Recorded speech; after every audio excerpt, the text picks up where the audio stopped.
Mr. Weddleton. Here. You have a quorum. Thank you, Madam Clerk. Ms. English, would you please come to the podium and lead us in the Pledge of Allegiance?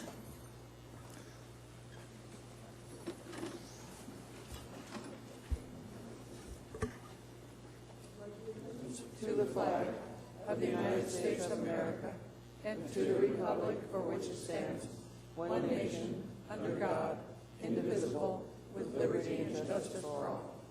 Thank you. Mr. Trainee, can I have a motion to approve both sets of minutes? Madam Clerk, move to approve the minutes of our meeting of August 8th, 2016, and our meeting of August 23rd, 2016. Thank you. Any objections? Seeing no objection, the minutes are approved. No objection, I meant. Mr. Mayor. Nothing to report, Madam Chair. Thank you, Mr. Mayor. Assembly Chair's report. I also happen to be the chair of the Assembly's Budget and Finance Committee, and that's the report that I'm going to give this evening. The committee met on Thursday, September 15th, and the committee, for those who don't know, it's now a committee of the whole. The OMB director provided the following information.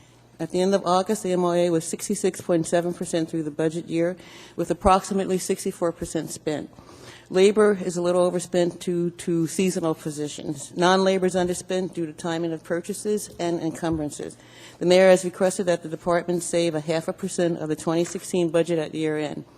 The Assembly will receive the mayor's proposed 2017 budget on Friday, September 30th, and the mayor is also presenting his budget at a work session on Friday, September 30th, from 11:30 to 12:30, City Hall, Assembly Conference Room, first floor. The MOA treasurer provided the following information. As of September 14, revenues are projected to be down by approximately $3.4 million. Room tax is down through the second quarter, and it's probably due to more competitive pricing from mid-level hotels. The tobacco tax is on budget with a spike last month. Auto registration is down by several $1,000s. Marijuana tax has been adjusted from $700,000 to $300,000, assuming that retail shops open in late October or early November. Fund 181, which is the Building Safety Service Area Fund, it's down due to decreased activity. Investment earnings are up $2 million. APD revenues are projected to be down by approximately $1.8 million due to lower than anticipated PFD garnishments. And the SAP update, it was postponed until the October meeting because staff was on leave. Our next meeting will be October 20th from 12 to 1 in the Assembly Conference Room 155. We will start with Ms. Domboski.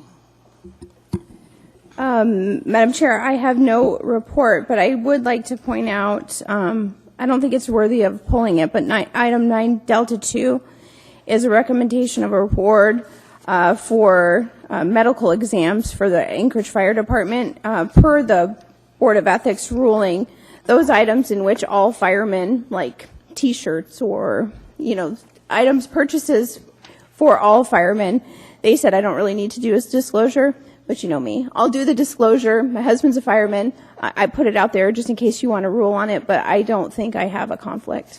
Thank you, Mr. Domboski. I agree you don't have a conflict. Mr. Croft. Nothing to report, Madam. Thank you, Mr. Croft. Mr. Evans. Thank you, Madam Chair. There will be a joint public safety meeting and homelessness committee meeting, which is on October 5th from 11 to 12:30.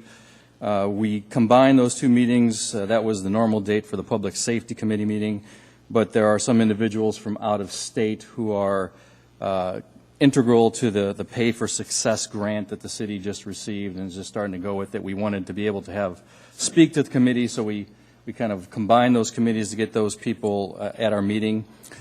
Because of that, we're also having a special Public Safety Committee meeting this week on the 29th. It's Thursday from 1:30 till 3. Believed it was, given all the concerns about public safety that we've all been made aware of and the people that have been coming to the Assembly meetings with concerns from various neighborhoods, I didn't want to go a full month without giving them the opportunity to start fleshing out some of those ideas. So we'll be addressing that this Thursday, the 29th, from 1:30 to 3. And if I may have a moment, personal privilege. Certainly, Mr. Evans. Just want to say it becomes, I guess today is the day we want to add some sort of symbolic ambiguous political messages to our otherwise routine Pledge of Allegiance. And in doing so, I decided to do my own message. I wore my old jump wings on my collar here today to add whatever political message you want to take from that to my otherwise routine Pledge of Allegiance. That's all. Thank you, Mr. Evans. Mr. Flynn. Thank you, Madam Chair. Just to clarify with the previous speaker, you said the meeting on the 5th is from 11 to 12:30? I had 11:30 also. You're probably right. Okay. I will verify that. I had 11, but it could be 11:30. All right. I just want to make sure I show up at the right time.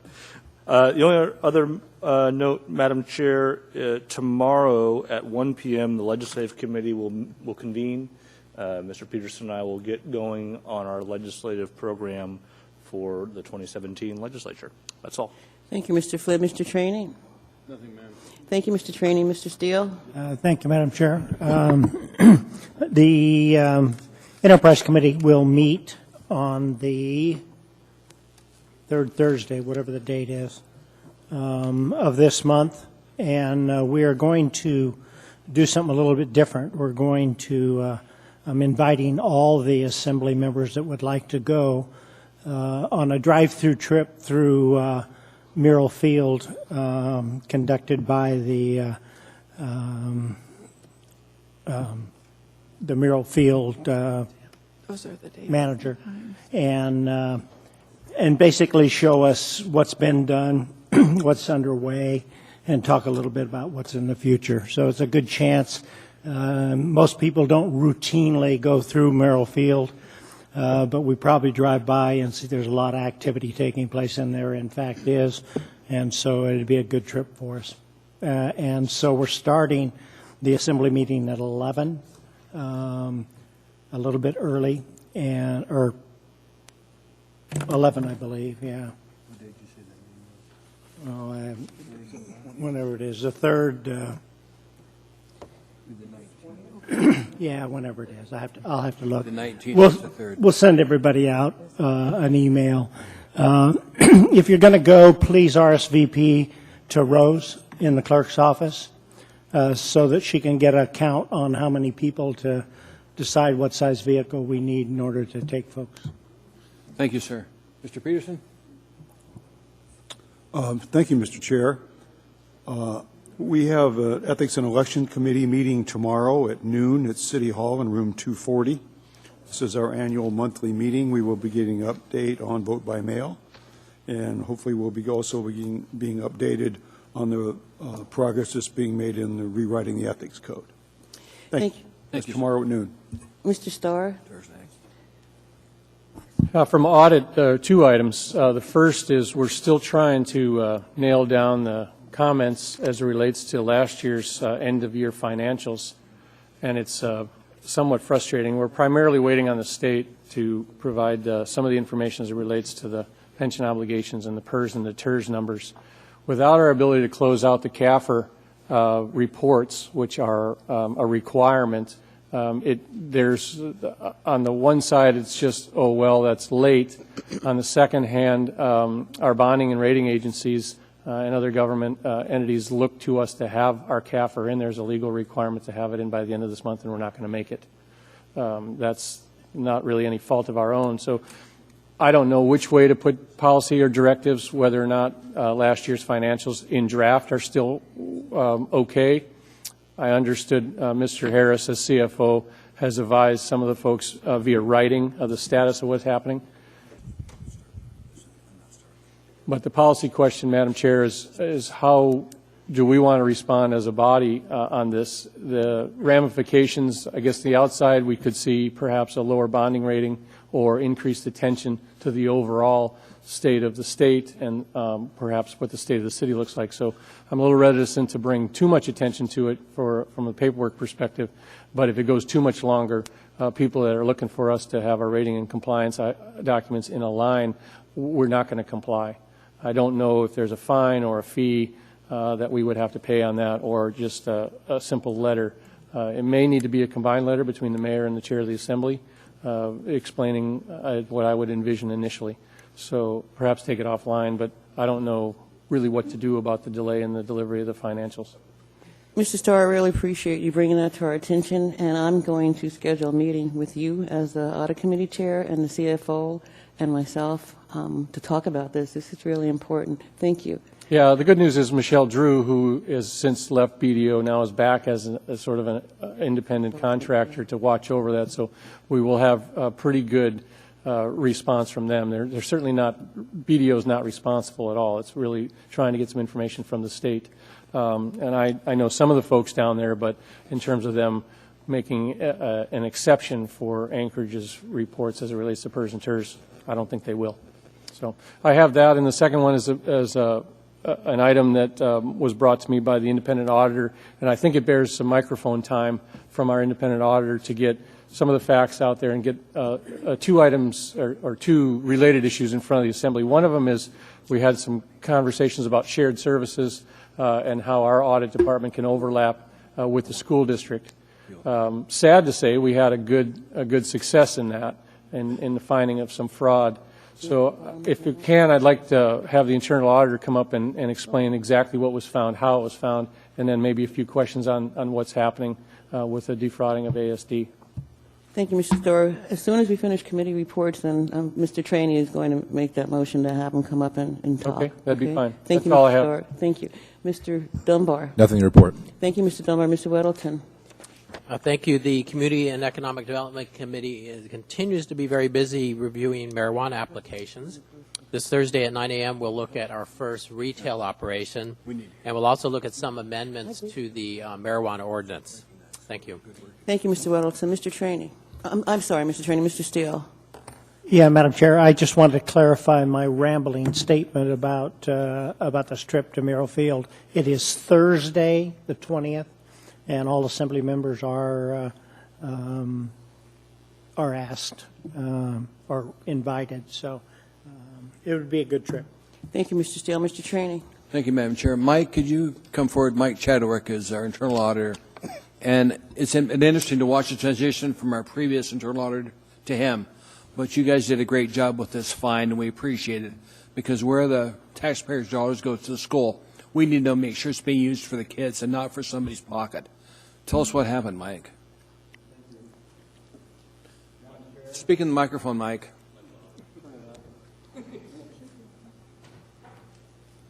Little green button.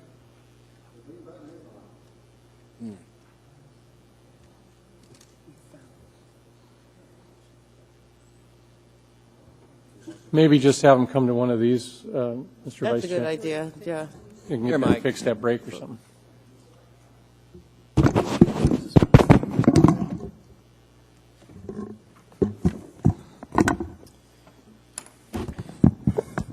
Madam Chair, Assembly, today a story came out in various media websites regarding a fraud of $50,000 to $60,000, an embezzlement of $50,000 to $60,000 that occurred at the school district at a middle school, Greening Middle School in Eagle River.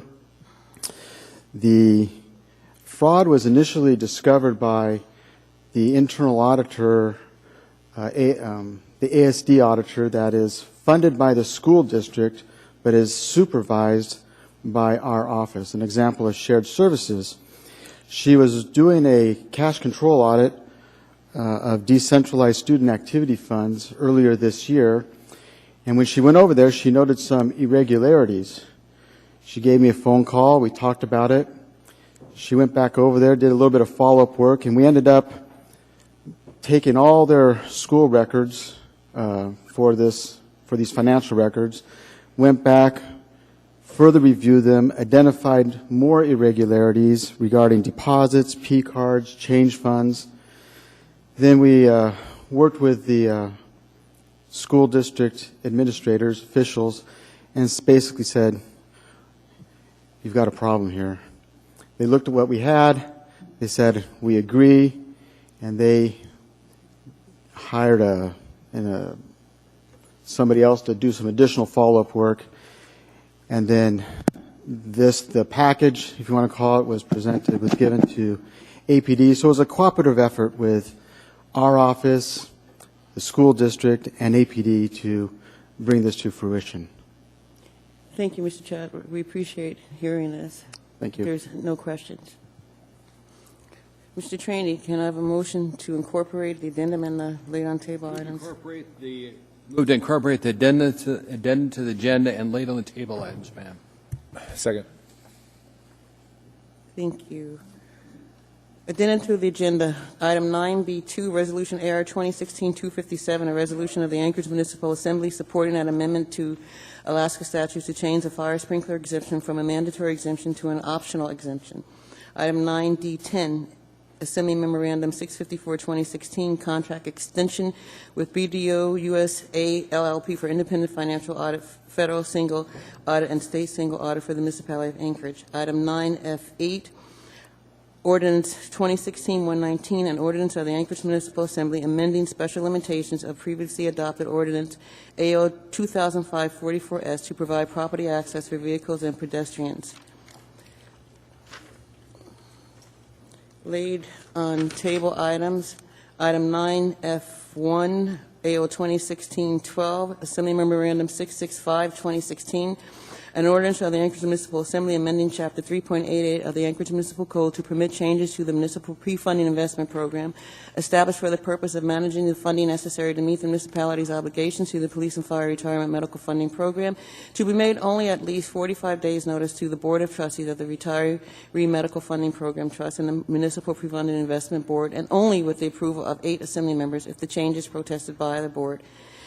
Item 14J, information memorandum, a resolution of the Anchorage Municipal Assembly approving a marijuana license and special land use permit for a marijuana cultivation establishment with license number M10142 DBA Farmer Jacks, located at 8820 Keene Street, Units 5 and 6. Item 14K, information memorandum 128-2016, a resolution of the Anchorage Municipal Assembly approving a marijuana license and special land use permit for a marijuana cultivation establishment with license number M10299 doing business as RC Tinderbox LLC and located at 7801 Keene Street, Anchorage 99518. Ask unanimous consent to incorporate laid on table items and addendum.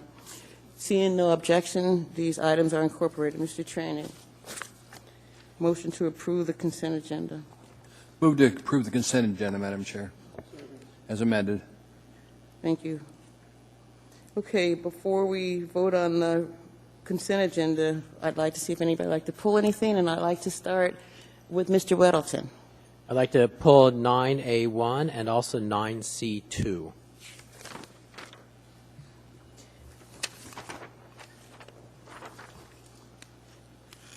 Thank you, Mr. Weddleton. Mr. Dunbar. No items tonight, Madam Chair. Thank you, Mr. Dunbar. Mr. Starr. On the consent agenda for 9F8 to change the public hearing date.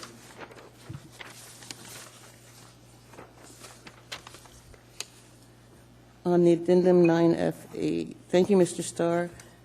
Mr. Peterson. Thank you, Madam Chair. No items this evening. Thank you, Mr. Peterson. Mr. Steele.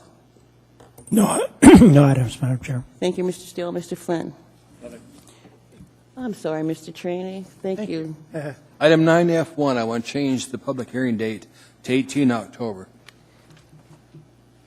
Thank you, Mr. Trainee. Mr. Evans. No items. Thank you, Mr. Evans. Mr. Croft. No items. Thank you, Mr. Croft. Ms. Dimboski. 9 Delta 4.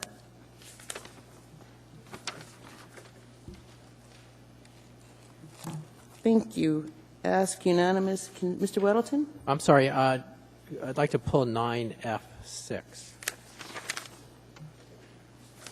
On the regular agenda. Thank you, Mr. Weddleton. Anything else? Ask unanimous consent to approve the consent agenda. Seeing no objection, the consent agenda is approved, minus the items we pulled. Okay. Agenda item number 9A1, AR 2016, a resolution of the Anchorage Municipal Assembly recognizing and celebrating September 15, 2016 through October 15, 2016 as National Hispanic Heritage Month. Can I have a motion to, Mr. Weddleton? So moved. May I have a second? Second. Ask unanimous consent Seeing no objection, that resolution is approved. Who's to receive it? There is, right. Who's reading? Hola, ¿cómo está? Bien. Bienvenidos. Gracias. De nada. I'm going to read the resolution in Spanish, and then Mr. Weddleton is going to read it in English. Una resolución de la Asamblea Municipal de Anchorage reconociendo y celebrando el 15 de septiembre de 2016 a través del 15 de octubre de 2016 como Nacional Mes de la Gerencia Hispana.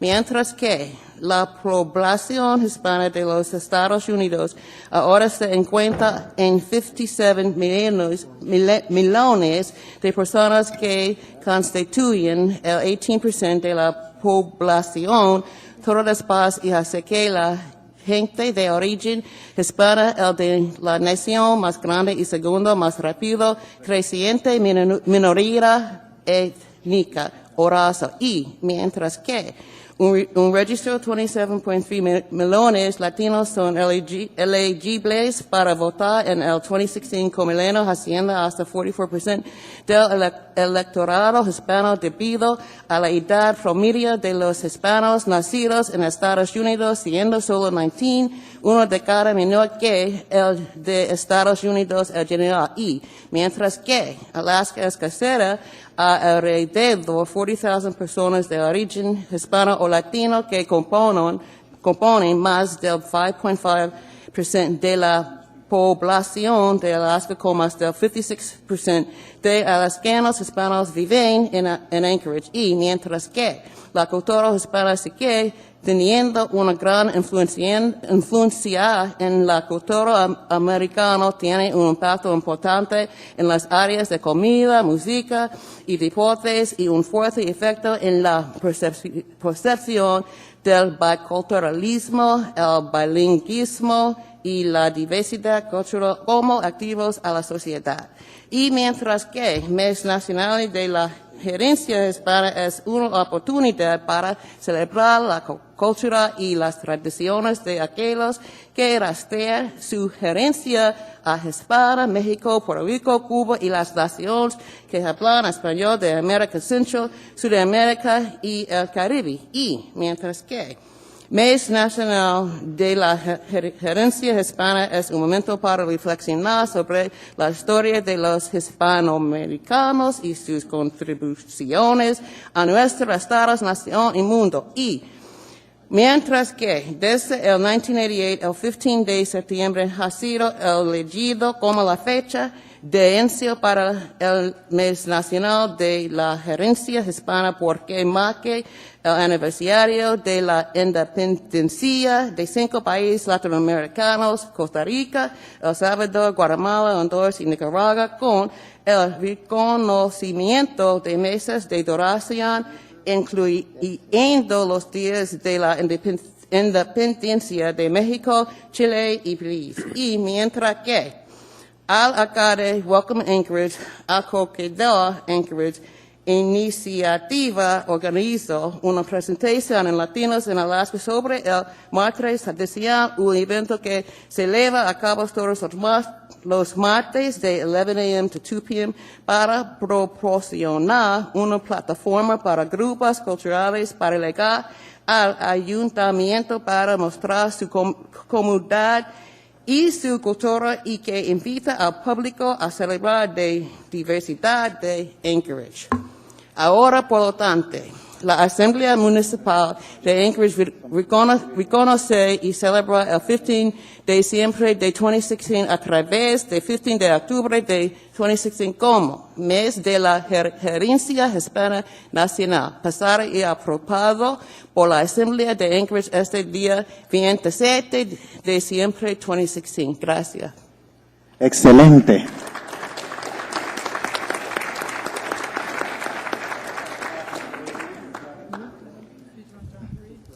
He's going to read in English. I can read it in English, or is that redundant? That was quite nice. I think it would be a good idea if you read it. in Okay, I will English. then. A resolution of the Anchorage Municipal Assembly recognizing and celebrating September 15th, 2016 through October 15th, 2016 as National Hispanic Heritage Month. Whereas the Hispanic population of the United States now stands at 57 million people, constituting 18% of the nation's total population and making people of Hispanic origin the nation's largest and second fastest growing ethnic or race minority. And whereas a record 27.3 million Latinos are eligible to vote in 2016, with millennials making up 44% of the Hispanic electorate due to the median age of U.S.-born Hispanics being only 19, a full decade lower than that of the U.S. overall. And whereas Alaska is home to around 40,000 people of Hispanic or Latino origin, making up over 5.5% of Alaska's population, with over 56% of Hispanic Alaskans living in Anchorage. And whereas the Hispanic culture continues to have a great influence on American culture, having prominent impact in the areas of food, music, and sports, and a strong effect on the perception of biculturalism, bilingualism, and cultural diversity as assets to society. And whereas National Hispanic Heritage Month is an opportunity to celebrate the culture and traditions of those who trace their heritage to Spain, Mexico, Puerto Rico, Cuba, and the Spanish-speaking nations of Central America, South America, and the Caribbean. And whereas National Hispanic Heritage Month is a time to reflect on the history of Hispanic Americans and their contributions to our state, nation, and world. And whereas since 1988, September 15th has been chosen as the starting date for National Hispanic Heritage Month because it marks the anniversary of the independence of 5 Latin American countries, Costa Rica, El Salvador, Guatemala, Honduras, and Nicaragua, with the month-long recognition also including the Independence Days of Mexico, Chile, and Belize. And whereas the Mayor's Welcoming Anchorage initiative hosted a Latinos in Alaska presentation on the last traditional Tuesday, an event that takes place every other Tuesday from 11 a.m. to 2 p.m., to provide a platform for cultural groups to come to City Hall to showcase their community and culture, and invites the public to celebrate the diversity of Anchorage.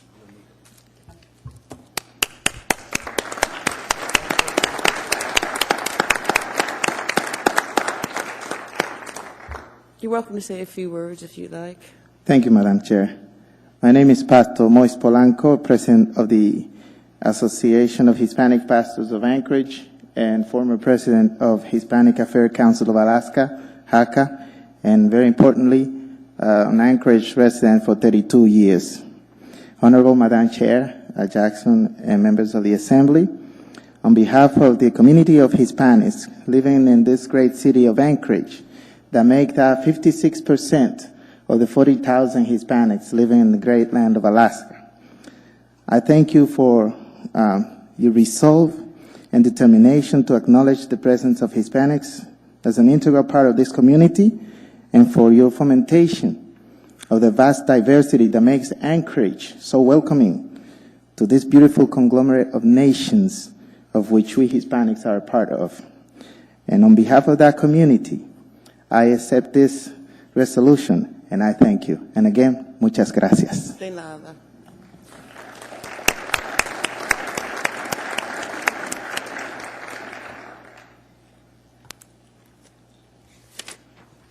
Mr. Weddleton? I'd just like to thank Alba Diaz-Carmona for translating for us. Thank you. Thank you, Mr. Weddleton. And I would just like to thank you for suggesting that the resolution be read in Spanish. I think it's a wonderful thing, especially considering this is Welcome Week in Anchorage. Thank you, Mr. Weddleton. We are now at agenda item number 9C2, AM 64426, recommendation of award to Alaska Excavating LLC for South Anchorage Sports Park improvements. Mr. Weddleton. We need a motion. Move to approve. Thank you. Thank you. And may I speak to this? Certainly, Mr. Sure. Weddleton.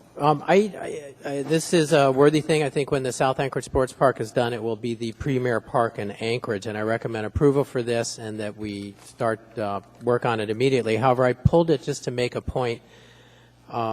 there is an issue with a berm on the south side that there was a compromise, some desire to have none, compromise at 2 or 3 feet, and it ended up being recommended by the UDC to be 6 feet.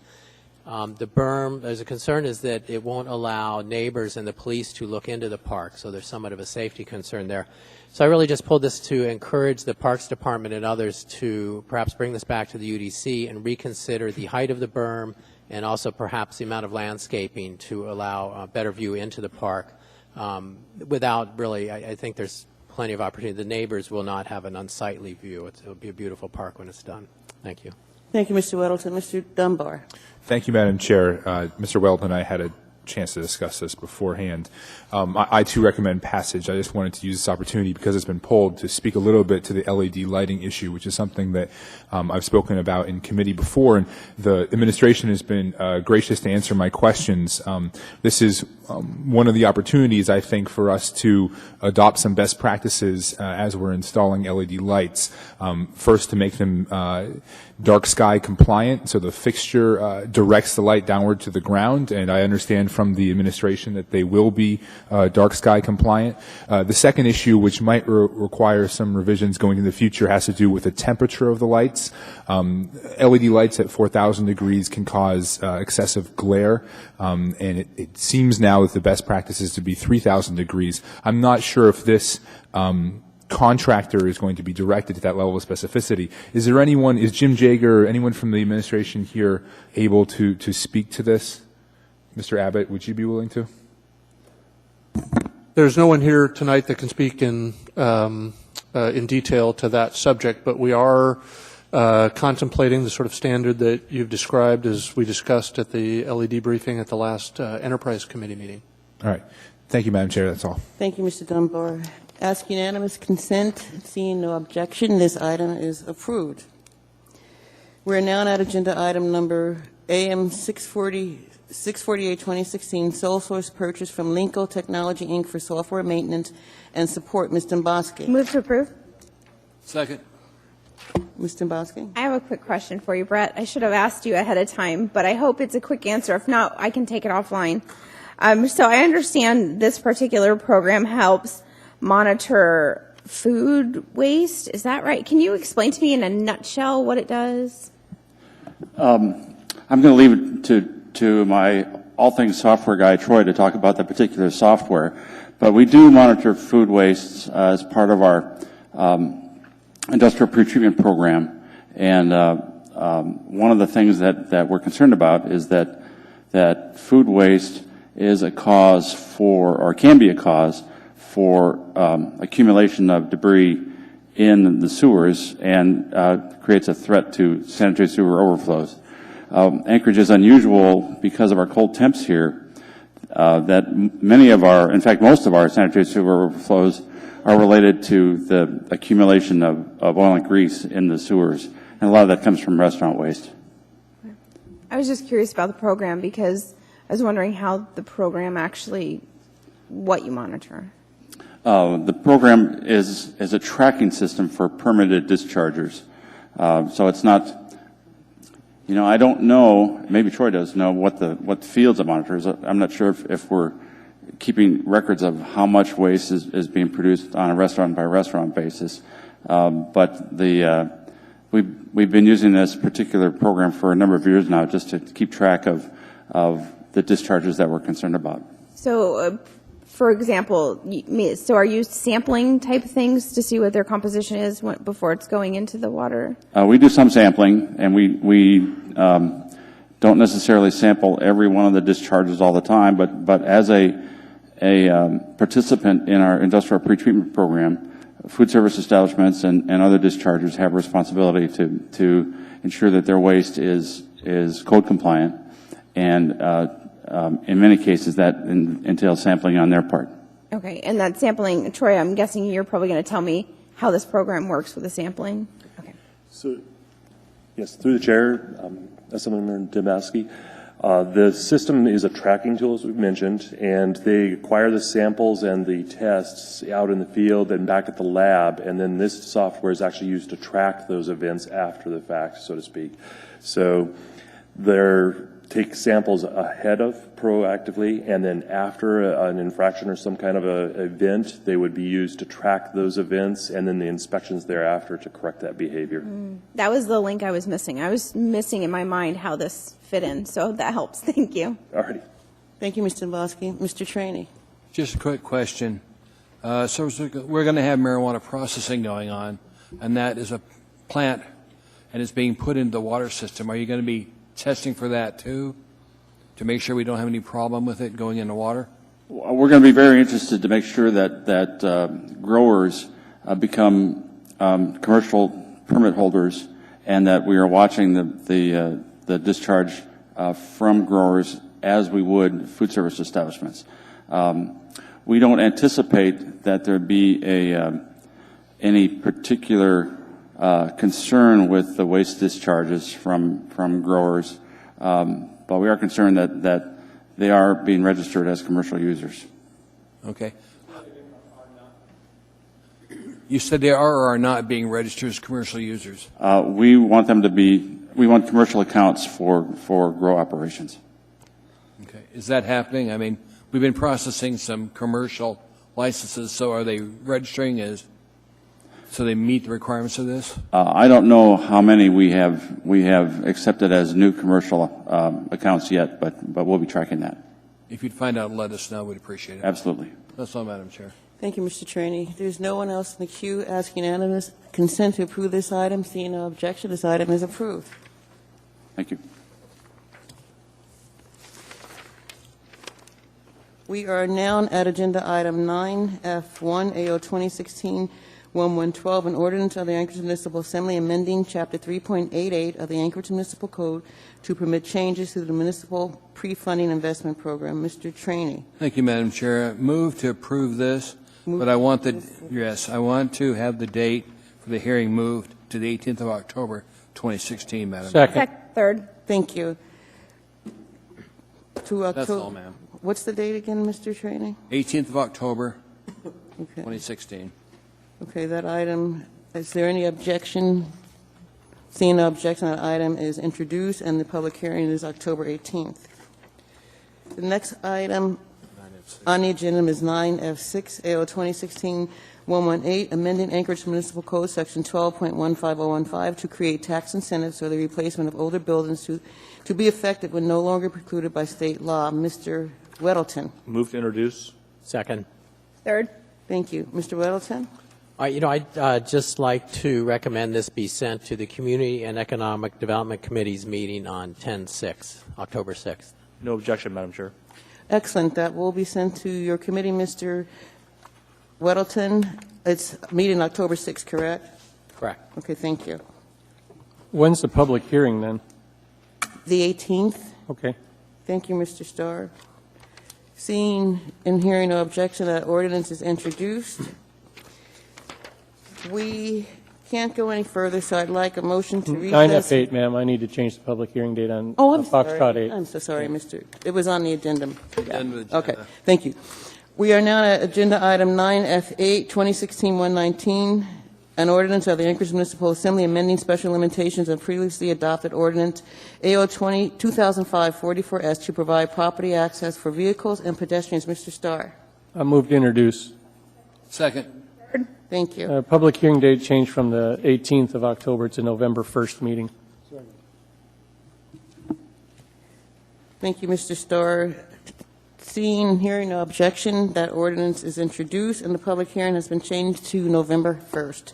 Now, we can't go any further. Can I have a motion to recess until 6 o'clock in a second, please? Move to recess to 6 o'clock, Madam Chair. Thank you. We are recessed till 6 o'clock.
I'd like to call back to order the Assembly meeting of September 27th. Mr. Trainee.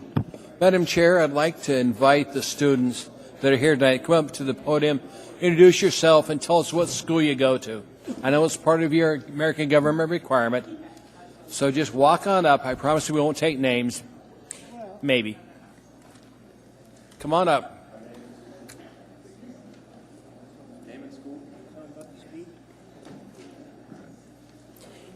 Cooper Andrews, Chugiak High School. Okay. Quinn McClure, Diamond High School. Madison Beal, Chugiak High School. Margot Lane, Service High School. Rebecca Dickinson, Diamond High School. Thane Barta, Eagle River High School. Haley McGrew, Eagle River High School. Zach Simmons, Chugiak High School. Bridie Knittel, Chugiak High School. Ryan Delaney, Chugiak High School. Cody Bailey, Diamond High School. Gage Shermer, Chugiak High School. Well, thanks for being here tonight. You can tell your teacher you were here. Madam Chair. And they've got it on tape. I noticed there's at least a couple of folks whose pages I signed didn't come up, from Diamond specifically. I'm calling you out. If I got to sign a Diamond piece of paper, I want to see them up here. Both of you. I see you hiding, young lady. Good out of ball, aren't you? I was the one that was hiding. And Luke Sherman from Diamond High School. For those who don't remember, Madam Chair, I went to West. Did you really, Mr. Flynn? Wow. Victoria Guzman, Diamond High School. Thank you for being here. Thank you, Madam Chair. You're welcome, Mr. Trainee. We're now at agenda item number 14A, AR 2016-241, a resolution appropriating $632,000 for legal services related to litigation. Public hearing is now open. Anyone wish to be heard? Anyone at all? Hearing and seeing none. Public hearing is now closed. What is the wish of the body? Move to approve. Second. No one in the queue, please vote.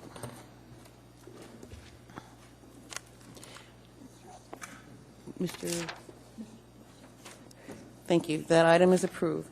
We are now at agenda item number 14B, AR 2016-242, a resolution appropriating $415,044 for capital road improvements. Public hearing is now open. Anyone wish to be heard? Anyone at all?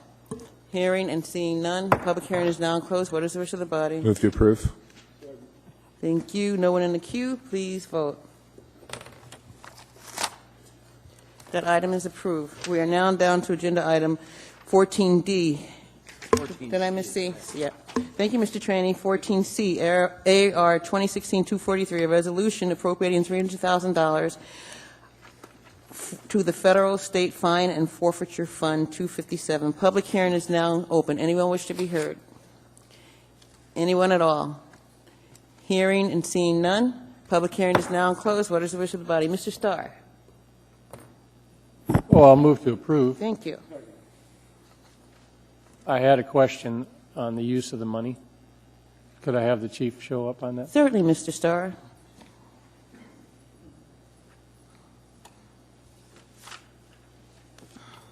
Over the years, Chief, we've watched this fund be used for various things. There's some restrictions and limitations on just what we're allowed to use it for in terms of it can't replace personnel and you can't hire full-timers out of the money, that kind of stuff. So without disclosing too much, special investigative tools, or where are you headed with the $300,000?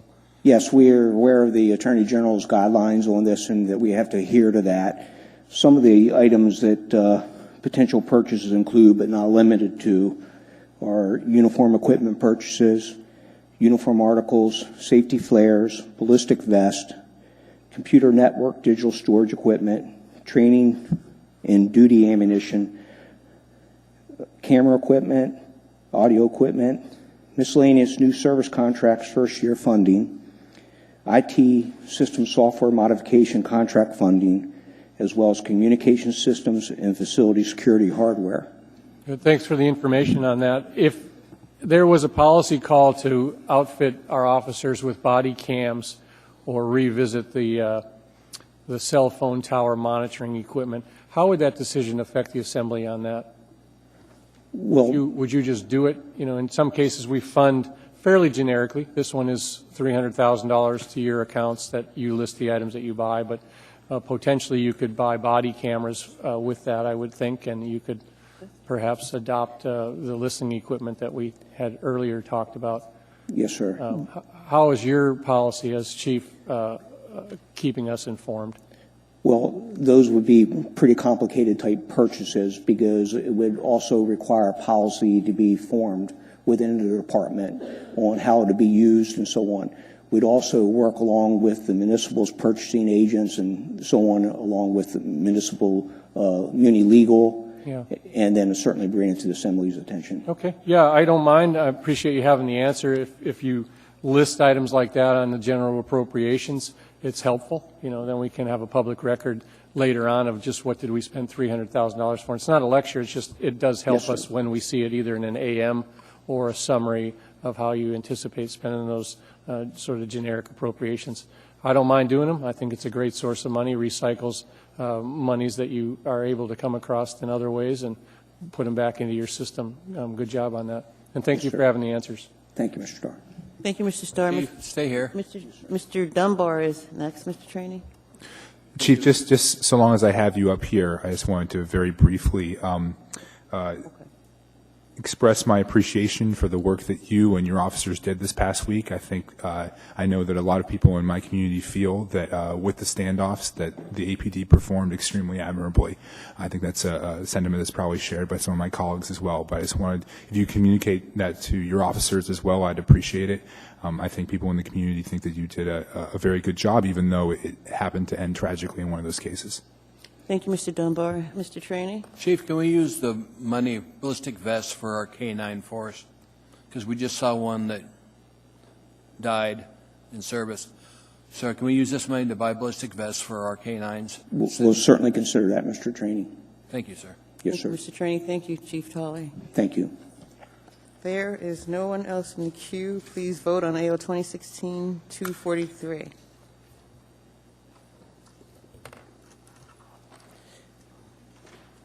That item is approved. We are now down to agenda item 14D, AR 2016-245, an administrative agreement between the municipality of Anchorage and the Anchorage Municipal Employees Association regarding bereavement leave for part-time employees.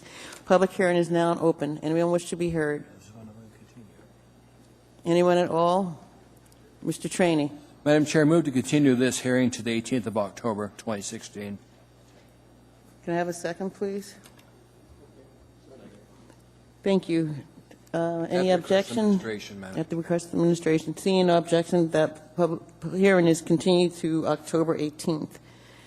We are now at agenda item number 14E, AO 2016-108, amended Anchorage Municipal Code Personnel Rules, Section 3.30005 definitions and 3.30153 leave conversion and cash to delete references to same-sex domestic partner.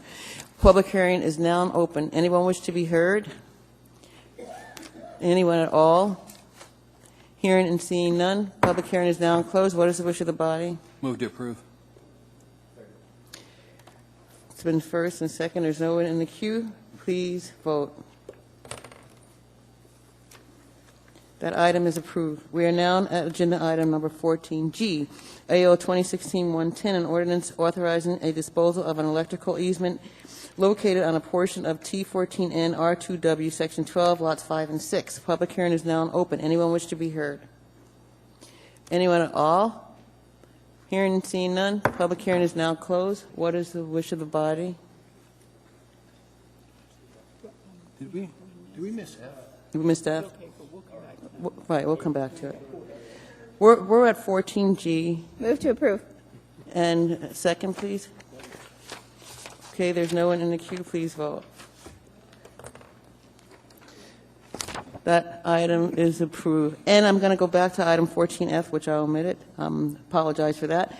We are now at agenda item 14F, AO 2016-111, 109, an ordinance amending Anchorage Municipal Code, Section 3.350152, to update leave accrual language to be consistent with collective bargaining agreements and in preparation for the implementation of the new timekeeping system. Public hearing is now open. Anyone wish to be heard? Anyone at all? Hearing and seeing none, public hearing is now closed. What is the wish of the body? Ms. Dombrowski. Madam Chair, I don't think I have a conflict, but I do want to remind the body that my husband is an Anchorage firefighter. Thank you, Ms. Dombrowski. I don't think you have a conflict either. There is, do we have a first and second? Yes, we do. I moved it. And Mr. Weddleton second, and I don't see anyone in the queue. Please vote.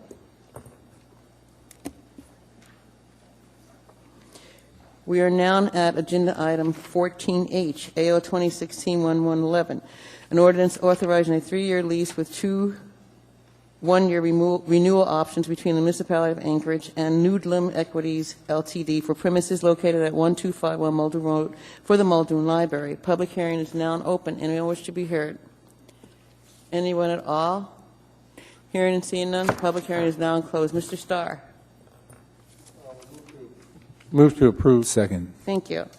I had a question or a follow-up to an earlier question. I wasn't able to read my email about the common area maintenance costs embedded inside the contract. Ms. Ward, I think Mr.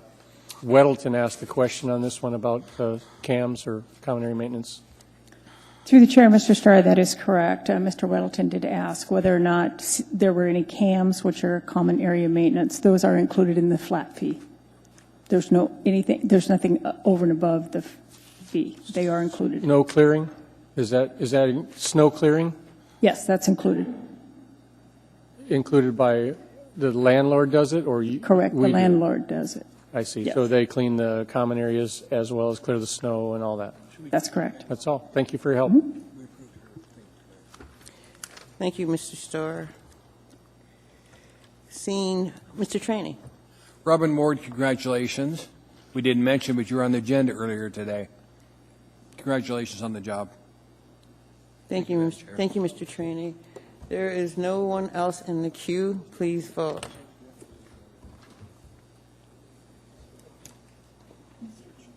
That item is approved. We are now at agenda item number 14I. Madam Chair, Mr. Flynn. I believe this is the time when you send me home. That's right, it's cultivation. Thank you. Mr. Flynn, have a good evening. If I may, Madam Chair, for the benefit of the students who are here this evening, the Anchorage Assembly takes seriously our conflicts of interest. You've heard Ms. Dombrowski speak to her husband's status as a municipal employee. I'm an investor in a cultivation business, and the Assembly has found that based on that, I will not participate in voting on cultivation licenses and the special land use permits associated there too. So with that, have a wonderful evening. You have to stay. Thank you, Mr. Flynn. Enjoy your evening. We are now at agenda item number 2016-113, an ordinance approving a marijuana license and special land use permit for a marijuana cultivation establishment with license number M10293 doing business as Fuzzy Buds. Public hearing is now open. Anyone wish to be heard? Good evening, sir. Please state your name and spell your last.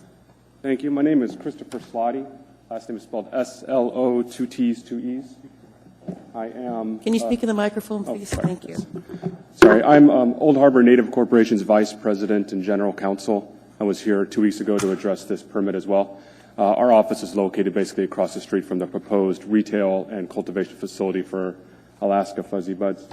So I'm back here again to repeat the objections I had last time. The primary objection, or I should say the first objection I have, is that under the municipal code as adopted by this municipal assembly, cultivation facilities that are in a zoning area of B3, which this location is, must be co-located with a retail marijuana facility. Now, in this case, if you look at the permit application, it's pretty clear that their proposed retail facility is retail in name only. If you look at page 75 of the packet that you have regarding their permit, they reference doing retail sales by appointment only. And their application references doing 5-pound bulk sales, but nothing about retail sales, which of course retail sales must be in amounts much smaller than 5 pounds. So I think if you look at their application, given that they're going to have minimal signage, as they say, to a minimal retail area, and their retail appointments will be by, quote, appointment only, end quote, it's pretty clear that their application, their retail facility is in name only, is simply a facade to get around the municipal code.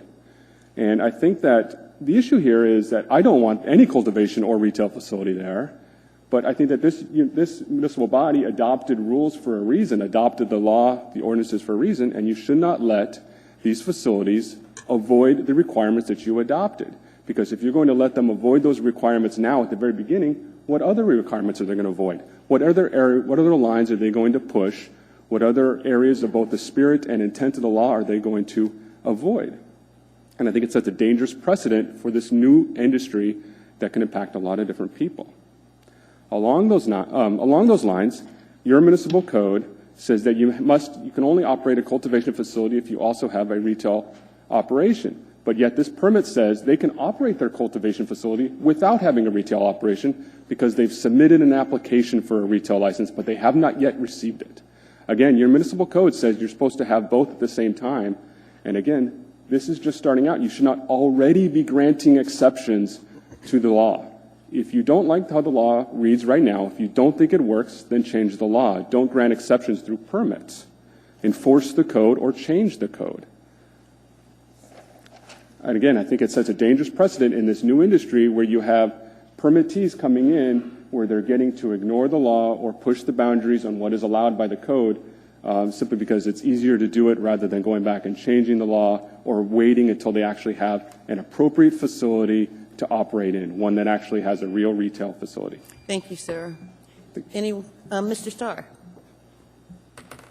Yeah, it's oftentimes not our intent to badger the witness, but the conversation I remember about this in the B3 environment was to be certain that we didn't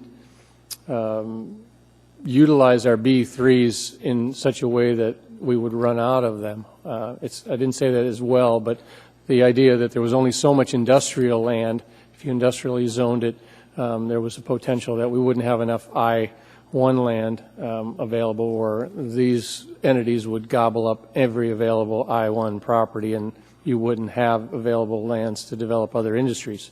I've not heard it from too many perspectives on what the negative outcomes would be of a B3. You certainly say, yeah, the code says you can't, but what do you envision as the downfall to a B3 grow yard in your neighborhood besides just that you don't want it?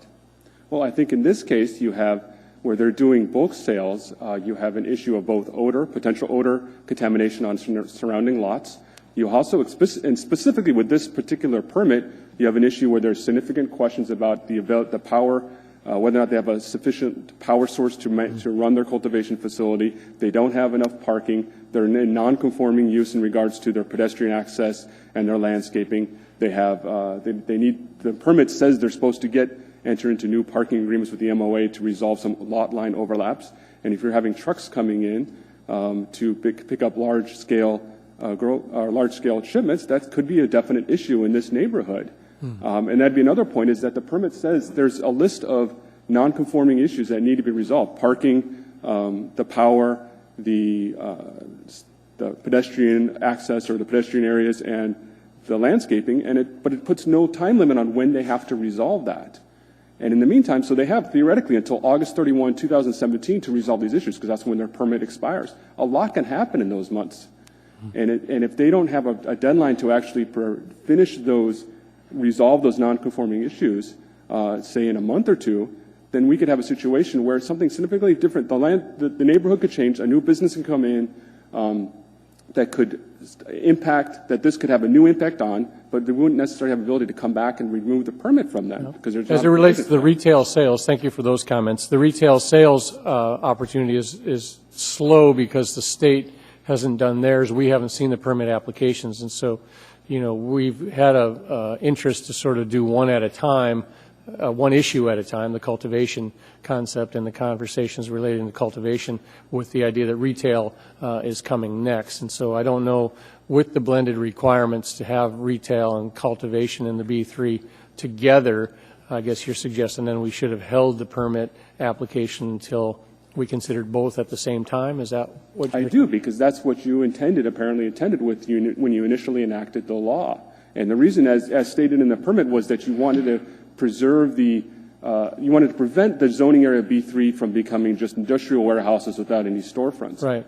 And how long do we know until they're going to get this retail permit? Is it going to be a year or longer? What if there's issues with the state where they have to go reapply? There's no deadline that says, well, you have to have your retail permit by X date. It just simply says. I get that. Well, their statement is that they're not going to have open for business general traffic. So in my thinking, it's probably a good thing that before you can buy, you have to make an appointment. That's not, it's going to be different than some entities that are just opening. You're going to get the flyer in the mail. You're going to be it's going to be a little bit different in this retail environment, I think, because of their qualifying statement that says, we're not open for business. You have to call us for a retail sale. I don't know if that's an end run or a good thing. So thank you for your comments. Thank you, Mr. Starr. There's no one else in the queue. Thank you, sir. Anyone else wish to be heard? Anyone at all? Hearing and seeing none. Public hearing is now closed. What is the wish of the body? Mr. Weddleton. I guess move to approve and then I'd speak to it. Mr. Peterson, second. Okay. Mr. Weddleton? I have a question, if I could ask Ms. McConnell to come up, just to clarify something.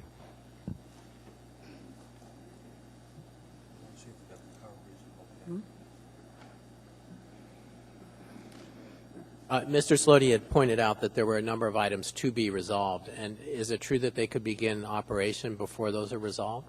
Through the chair, Mr. Weddleton, no. Any condition that is not an ongoing operational condition has to be resolved before they will be actually issued the physical copy of their permit and their license at a time of inspection and before they can open. And then one more, they have applied for a retail license. What if that did get held up and it took months to get? Where does that leave the operation? Through the chair, Mr. Weddleton, so when the planning department accepts an application for a retail or for any license, they accept it with an assembly public hearing date arranged, which is usually about 2 months later. There's really no reason that would end up being postponed because we've done an application verification completeness review, so we know we have all of the documents. And so the likelihood is that the retail store would come to the assembly approximately 2 months after receiving the application. The applicant will have already spent the $1,700 on the special land use permit fee, and they've paid, to the state for the retail license application too. So they've definitely invested in working towards a retail store. Thank you. I'd like to actually, I think the couple of petitioners are here. Would I be able to ask them questions? And I don't want to hog the, can I, do you want me to come back to me? The public hearing is still open, so. Oh, well, no, it's not. It's closed. Sir, Mr. Weddleton, you can ask them. You can have them come to the podium and ask them questions. Please, thank you. Can I get one of the petitioners come up? A representative?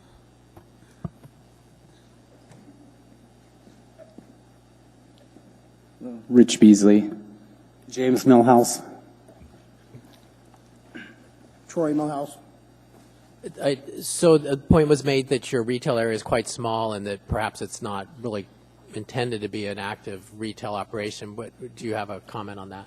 Yeah, our intention was to keep a traffic flow and just trying to do our best with our limited size to try to control traffic and to not bombard us with, since we are in a small location, we do actually have plans of opening a larger retail that is actually on the same property. So our intentions, when all said and done, is we will have an adequate size retail that will have normal functioning hours, and it won't be an appointment only.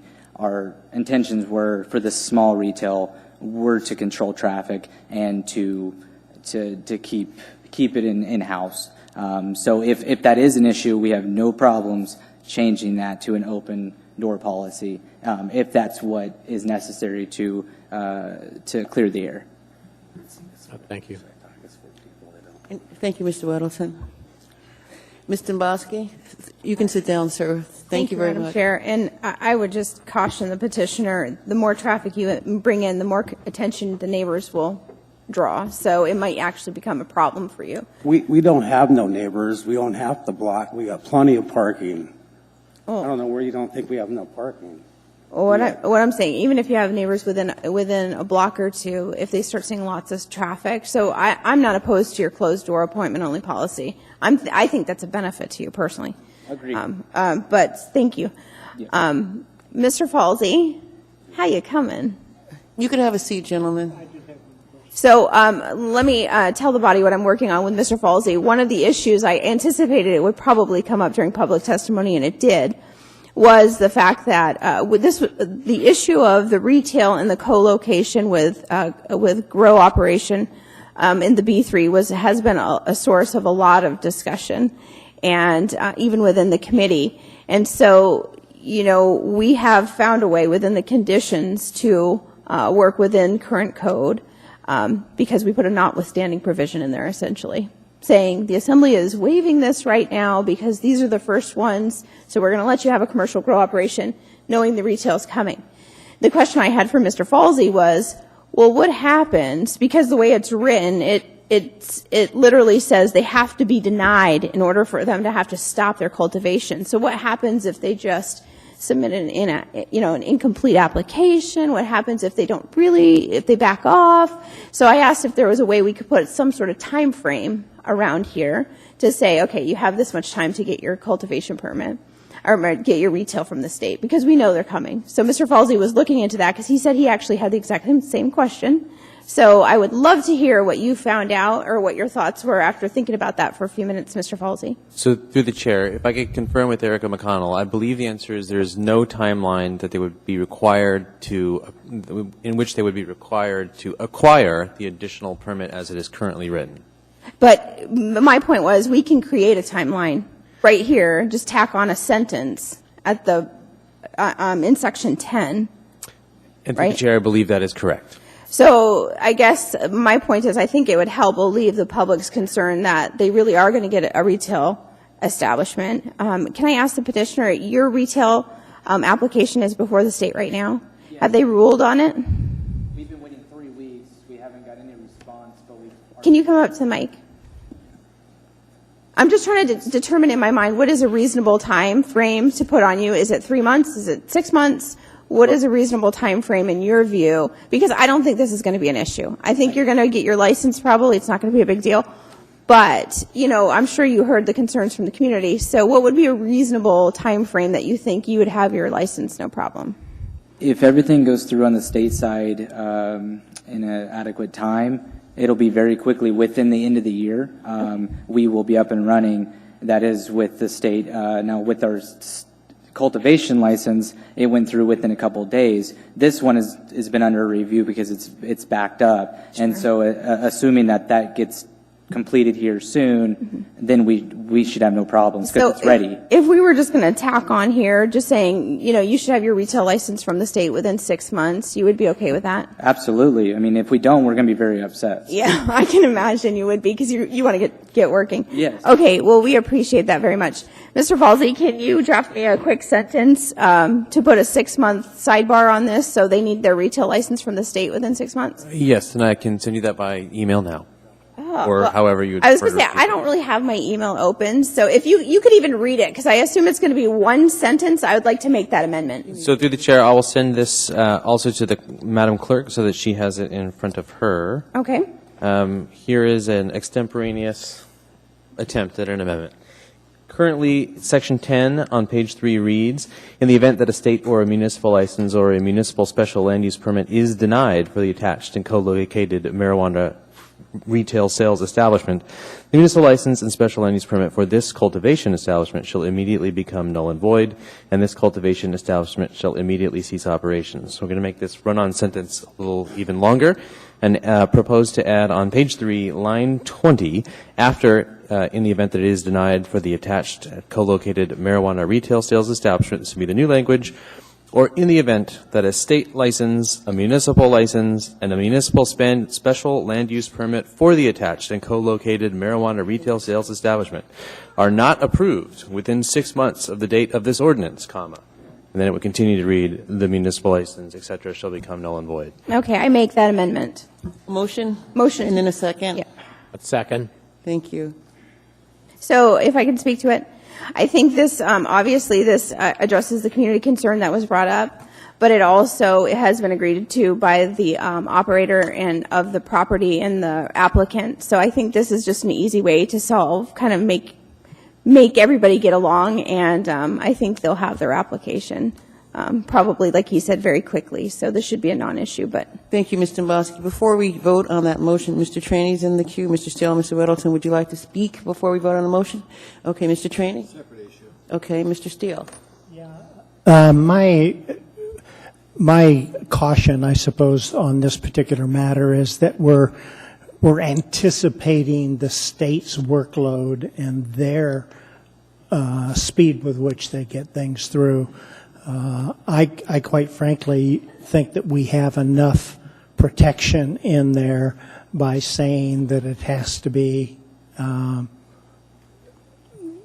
that it has to be applied for it in the works at the state. It just the state might get behind for whatever reason. We know why they're behind now, but they might get behind for whatever reason, and then we're anticipating it. That just makes more work and agony for everybody else. So. Thank you, Mr. Steele. Ms. Dombrowski? thank you. Just to respond to Mr. Steele, I think the whole point of this is Section 10 says it has to be denied by the state. And so the fear becomes if we have more of these applicants, or if the applicant for some reason pulls their application and then it doesn't go through, this is just a safety net. It's saying there's nothing in here that says they can't pull their application. It just says they can't have a denial. So that is, to me, it's mixing words. But again, we have a lot of lawyers that have been involved.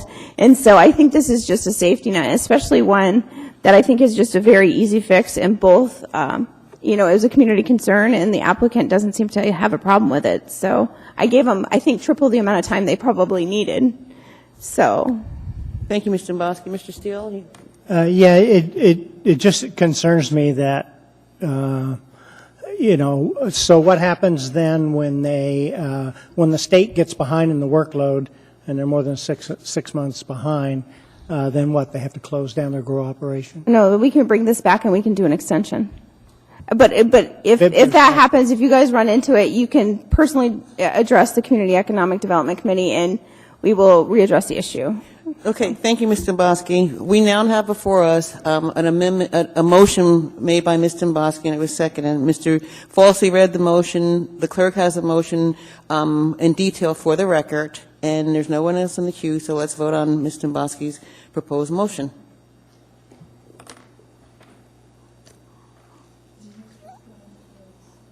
That motion was approved. We are now at the main motion. Mr. Trainey. For the applicants, I got a question for you. Have you resolved the power issue yet? It's been resolved. We actually submitted the paperwork that shows that to the city 2 weeks ago before our last meeting. Okay. And we actually have proof that shows that it's been signed off, everything's good. Okay, good. It's been green tagged. That was just originally when we were starting the build out, but the upgrades have already been done. Okay. Other questions on page 71. It relates to wastewater. It says wastewater shall be stored in 2 350-gallon tanks and then picked up by Isaac's Pumping Service. We just had AWW in here earlier tonight that said they can process the byproduct through the water system. So why are you having it picked up? That was created before you guys added that as an option. We actually discussed this. That's how you guys got to this point tonight where you're able to do that. Is that question was brought up last time. So that was our intentions where we didn't think that we could. Now that we know we can, that is the process that will end up going to down there to save money. So you're going to be AWW and not Isaac's. Okay, thank you very much. Yes. Appreciate it. Thank you, Mr. Trainey. Mr. Dombrowski? Thank you, Madam Chair. I hate to keep jumping in here, and Mr. Weddleton, you can swap me off if you want to do it. But just to give clarification to the body, this was an issue that we also talked about at the Community Economic Development Committee, and we recognized that the applicant actually put more onerous of regulations on themselves than code requires. And so in the conditions on page 3 of 4, number 12, we address the issue saying wastewater may be disposed of in any manner that is compliant with AWWU tariff and Title 26. So as long as they're compliant with code, even if their application says they're going to store it in these drums, they don't have to. They just need to be compliant with code. So I hope that helps. Thank you, Mr. Dombowski. Mr. Starr?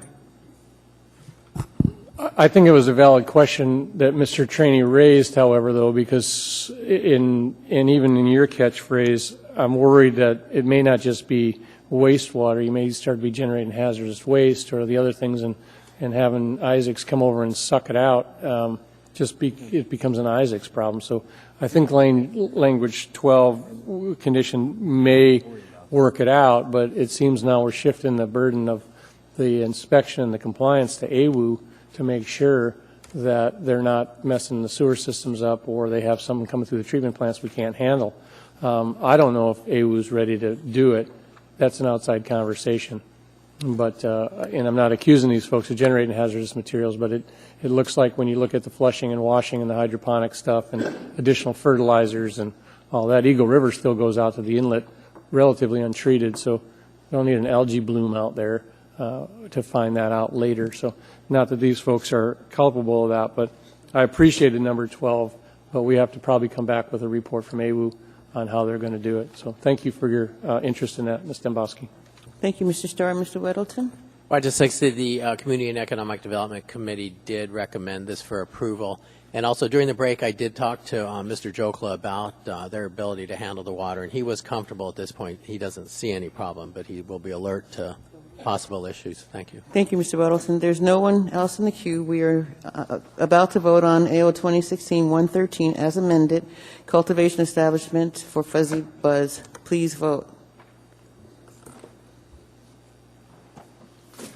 That resolution was approved. We are now at agenda item 14J, AR 2016. Thank you. AR 2016-252, a resolution approving a marijuana license and special land use permit for a marijuana cultivation establishment with license number M10142, doing business as Farmer Jack's. Public hearing is now open. Anyone wish to be heard? Anyone at all? Hearing and seeing none, public hearing is now closed. What is the wish of the body? Move to approve. Mr. Dunbar, second. Okay. There's no one in the queue.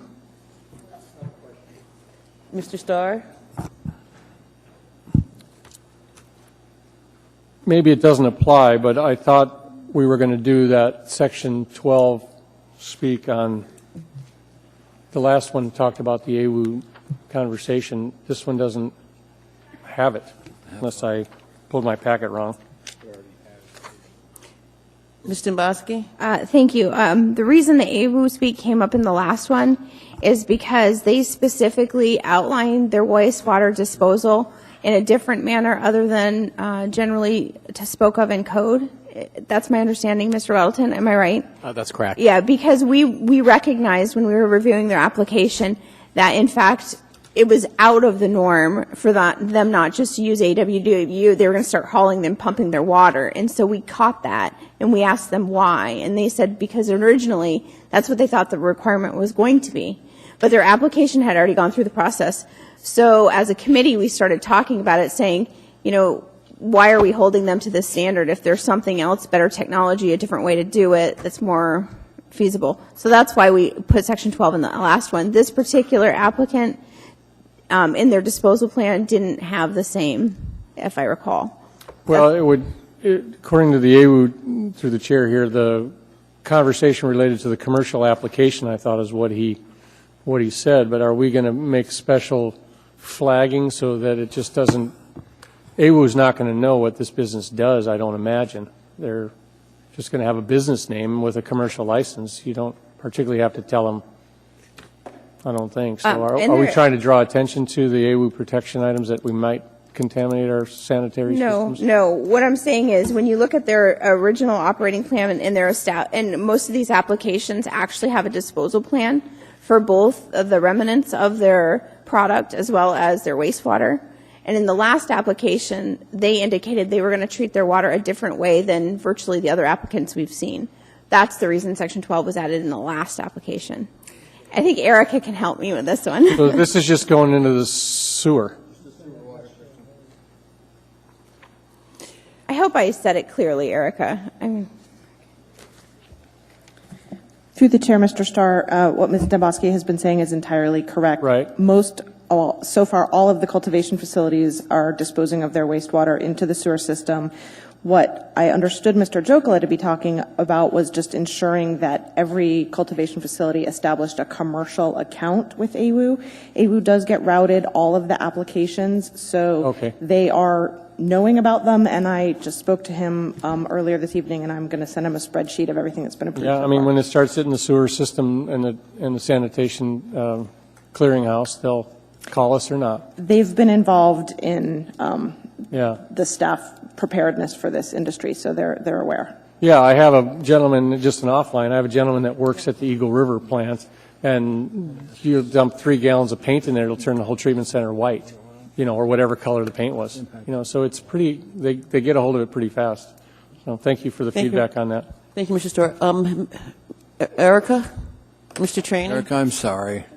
Question for you. The waste product, some people want to mix it with motor oil and then dispose of it. Is that going to be put down the drain system too? And what's the impact of the motor oil on our water system? Do not believe the motor oil. So the waste that has to be mixed with other types of things is solid waste. That's not liquid waste, so that's not going into the sewer system. That's being either taken to the landfill or taken to a company that does some kind of incineration. I mean, there's been various different... There's no chance of them putting oil down the water system. Thank you, ma'am. Thank you, Mr. Trainee. There is no one else in the queue. We're voted on AO 2016-253, cultivation license. 252, I'm sorry, cultivation license for Farmer Jack's. Please vote.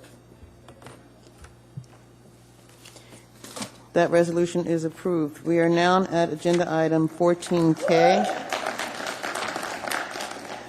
AO 2016-253, approving a marijuana license and special land use permit for a marijuana cultivation establishment with license number M10299, doing business as RC Tinderbox LLC. Public hearing is now open. Anyone wish to be heard? Anyone at all? Hearing and seeing none. Public hearing is now closed. What is the wish of the body? Move to approve. Second. Thank you. Mr. Weddleton? The Community Economic Development Committee recommended that this be approved. And I do have a question for Ms. McConnell. We got a comment sent to us today, and it points out there's a martial arts facility and a dance studio nearby. Are those protected groups, or what's the status there? Did you see this comment? Through the chair, Mr. Weddleton, I did not. I did see a comment about a church on Schoon Street. This came in today. Okay. Yeah, no, I have not seen that. I hope that this committee realizes that right next door, there is a martial arts facility that trains children along with a dance studio, a building away. Would those be an issue?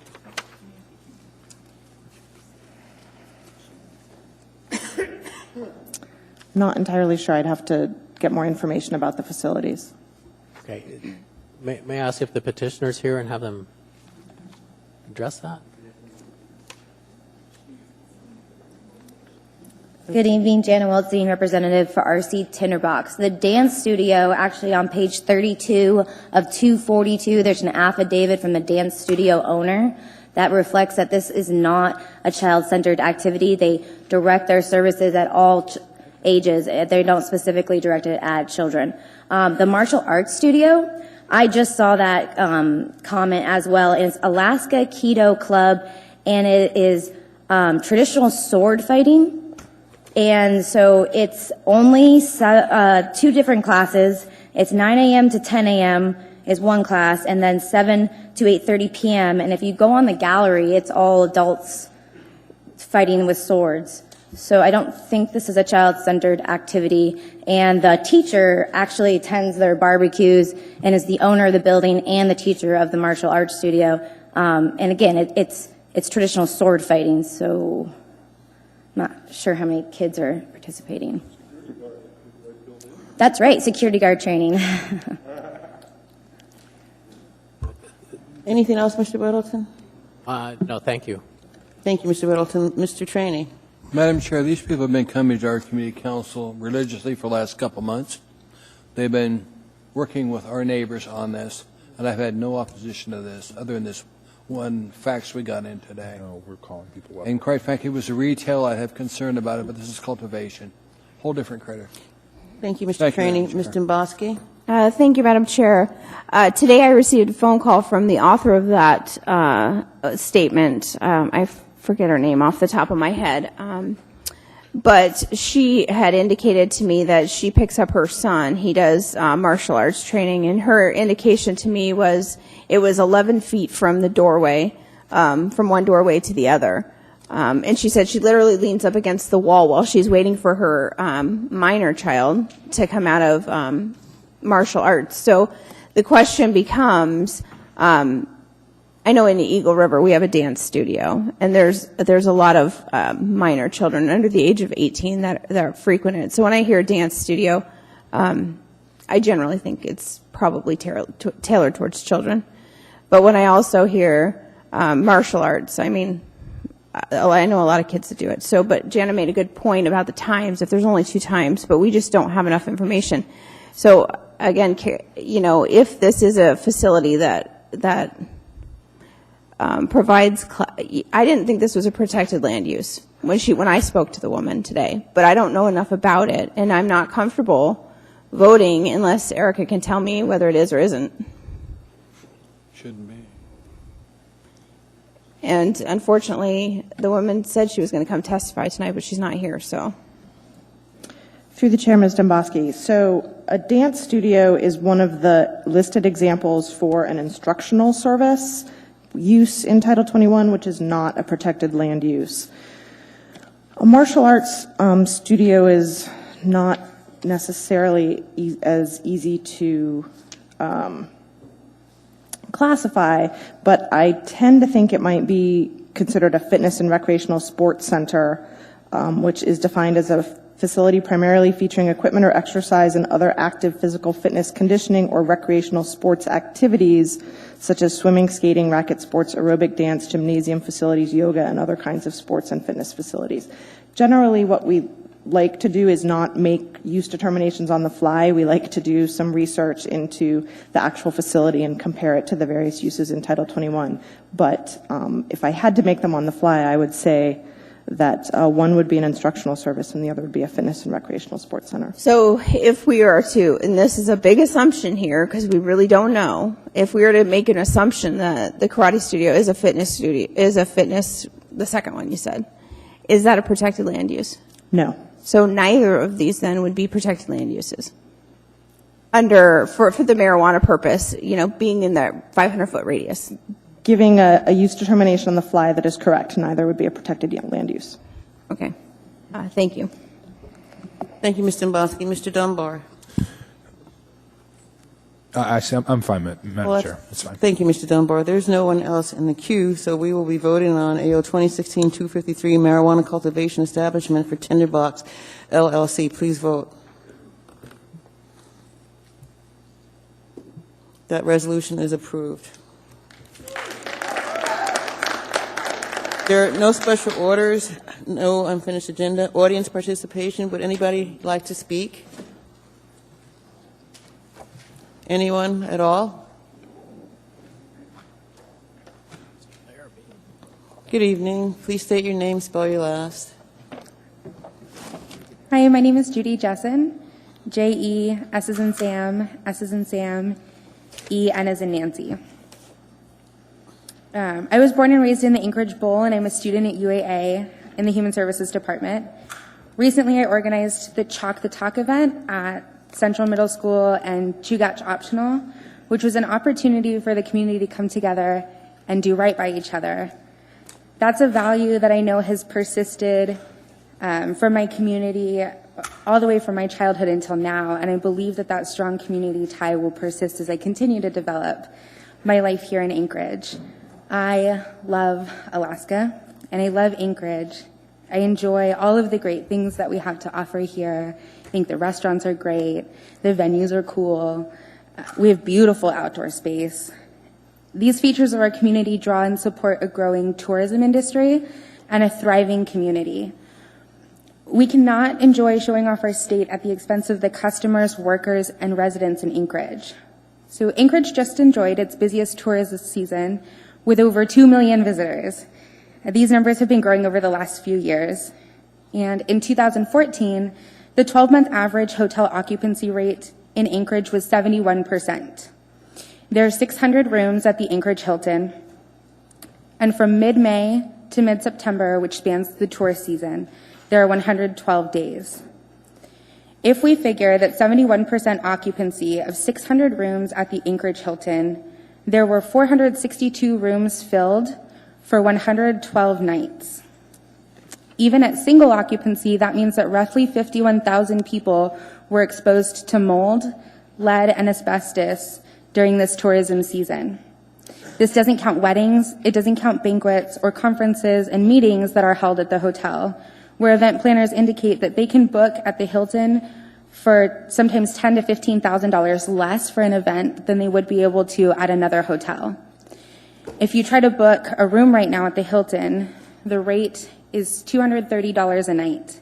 So by my rough calculations, I'm not a math major, the Hilton has raked in over $10 million just this summer tourist season while exposing people to potentially hazardous materials like persistent mold and lead and asbestos. And what about now? We're about to start the busiest conference, craft fair, and banquet season of the year for Alaskans. The ongoing issues at the Hilton have been well documented, yet the problem still exists. All of us are at risk, in addition to the servers, housekeepers, and managers who work at the hotel to support the events that keep it going. This is not good for our community. It's not doing right by each other. And I am asking for the Assembly for your help to make sure that Anchorage facilities are the best they can be. I also wanted to let you know, Madam Chair, that Wanda Green from the NAACP was going to come. She got injured, but she was going to talk also about how the NAACP doesn't use the hotel as a result of the persistent issues that they've had.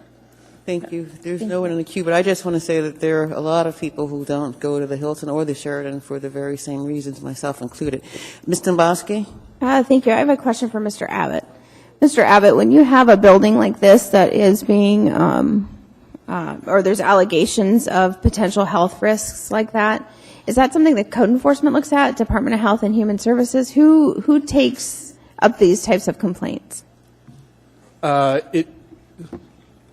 It can be a code enforcement issue. Typically, the issues that are being described here might be OSHA related. If it's a worker safety, workers' health related issue, if it's a public health issue, it could be a code enforcement issue, but frankly, it's not. We don't have a health code that aggressively regulates conditions such as this. Okay, thank you. Thank you, Ms. Domboski. Anyone else wish to be heard? Good evening. Please state your name, spell your last. My name is Vicky Castro, C-A-S-T-R-O. I worked for the Hilton Hotel for 30 years. Before it was bought by Columbia Sussex, it was owned by Bristol Bay Corporation, and it was sold to Hilton Corporation. In 20 years, I've been with the hotel. All the employees are happy, and the company is a good company. They have they give us all the benefits that the employee are entitled to. After 20 years, the company decided to sell the hotel, so that way they could concentrate on international properties. Columbia Sussex was the one who bought the hotel. From the day they bought that hotel, nothing has been changed. Benefits are the same, no raise. I just, retired. It will be 2 weeks on Thursday from the company, but not even a penny was given to us. I love to work in that place because it's a melting pot, with different races working in it. It's a nice place to work. But it's the company, that's not good for the hotel. The company just, they just want money from the hotel that they can make, but they don't care about the people that works for that company.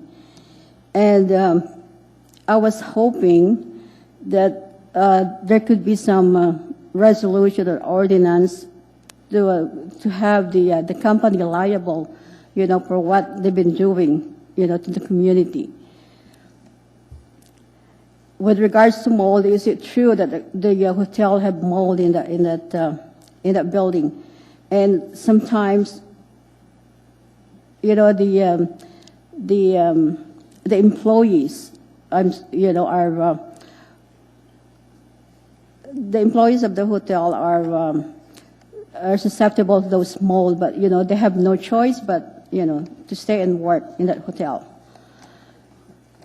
I think that's it. Thank you very much for coming. You're welcome. Anyone else wish to be heard? Please come to the front, sir.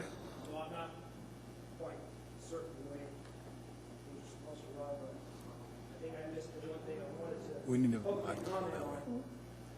Please, thank you. Yeah, my name is Jeff Lafferty. I live on Abbott Loop. I'd like to speak to, in specific, one of the resolutions you passed. I think it was for a grow operation. I'm sorry, sir, but the rule is that you cannot talk about anything that we've dealt with previously on the agenda this evening. But anything else you can talk about. So I could speak to in general, I suppose. Well, my general concern is this: with all the operations, for example, some of them are quite close. I know that there's ordinances out there that may, set the distance they are away from specific things, such as schools and the like. But the one thing that we've noticed, myself and several others that I'm acquainted with, are the security measures that are placed upon these operations. They're pretty extensive. Some of them are better than, some of the banks out there. And in my mind, why are the security measures so great? Well, because obviously it's a high-risk operation. You deal with cash. You deal with a commodity that, a lot of people want, a lot of bad people want. And my concern is that some of these things are located where there's kids. We're not necessarily public schools or homes, but other operations. So I would hope the Assembly would think about that. And again, I missed the public comment, and I'm probably going to pay for that with my wife, but that's my concern. So I just want to voice our concern, our neighborhood's concern, and several other people that I work with and I consider friends and other folks I know about. It is concerning for us. Thank you, sir. Mr. Dombrowski has a question. Thank you, Mr. Lafferty. I think I probably spoke with your wife earlier today. Oh, you did? I thought I did. So one of the takeaways from our conversation was that in some of the protected land uses, the Assembly maybe had been too narrow and didn't adequately protect those places where children would be in great numbers. And so I think Mr. Trainee and Ms. Gray Jackson are probably your Assembly members. If you're over in the Abbott King Street area, I'm guessing. My recommendation would be to start really going back and looking at what those protected land uses are and seeing where we missed. Because, I think there were some interesting points brought up, and I think your wife might have pointed out a very valid point. And the law is the law right now, but it doesn't mean it can't be changed. Of course. So I think having us relook at what some of those protected land uses are, especially as you said, increased security, all these things around these operations, and effectively across the hall, we have a place where children, group up. And I think that's something that we should be concerned about. So I appreciate you bringing it up. I'm just sorry we didn't catch it earlier. Yeah, right. Thank you, ma'am. Thank you, Mr. Dombrowski. Mr. Trainee has a question, sir. So you might start coming to the community council meeting for your area. It meets the Taco Campbell Community Council. It meets the Diamond Mall Hotel. Right, I think we will from now on. Should be the second or third Thursday of every month. So all right. Please come to the meeting. We'll see you there. Okay. Thank you. Thank you, Mr. Trainee. Thank you, sir. Thank you, ma'am. Anyone else wish to be heard? Okay, any assembly comments? I have one, so don't move to adjourn. Any assembly comments?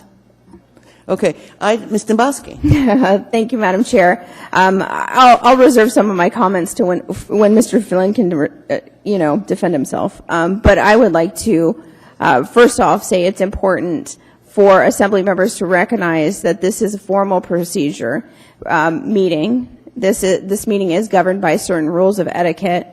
And I think public displays like the one we saw today is not only disrespectful to veterans, in my opinion, it's disrespectful to the body. And I think if he wants to make those displays, he can do it somewhere outside of a formal procedure like the Anchorage Assembly meeting. That's my opinion, and I appreciate it. Thank you. Thank you, Ms. Dombrowski. Mr. Trainee? For those that missed it, what public display are you talking about? During the Pledge of Allegiance, Mr. Flynn knelt. Oh. And as a veteran, as somebody who supports law enforcement, as somebody who looks at the Pledge of Allegiance as something that honors the sacrifices made from men and women who have died defending our country, I find it disrespectful. But as an Assembly member, I find it disrespectful. This is a formal procedure. We can't even have people come up and show us displays. It's against our protocol. So for an Assembly member to break rules like that, in my opinion, I think leadership should take that under advisement and counsel members appropriately. Thank you, Ms. Dombrowski. Before I go to Mr. Dunbar, I just want to say, truthfully, I thought he fell. I really did. But I was advised that that was not what happened. Thank you. Mr. Dunbar.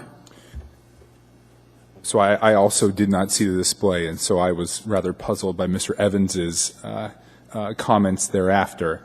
I just wanted to say, and because Patrick's not here to defend himself, whether you or not you agree with the motives of what he was doing, as someone who does serve in the armed forces, I didn't feel disrespected from that. I don't feel disrespected from that kind of display. I don't think it's an attack on veterans, and I disagree with that characterization personally. Thank you, Mr. Dunbar. And any other comments? I would just like to take a moment to thank the Community and Economic Development Committee for its work. I think this committee does a wonderful job, and it really saves this body a lot of time, and it saves the public time, especially when dealing with marijuana licenses. So, Mr. Weddleton, as the chair, thank you very much, and the committee members, thank you so much. You do an excellent job. Mr. Weddleton. Sorry, add to that, we are getting quite a fan club at that meeting. Thank you, Mr. Weddleton. Mr. Trainee. And if I looked at the schedule correctly, and Mr. Earl, you have to correct me if I'm wrong, I think we've got a first retail coming in front of us on Thursday. We do. Should be excited. And that's when I think you're going to see a lot more comments from the neighborhoods. Agricultural, they're not that concerned, but I think retail, we'll start to see the traffic pick up at our meetings. Thank you, Mr. Trainee. Can I have a motion to adjourn in a second, please? Move to adjourn. Meeting's adjourned.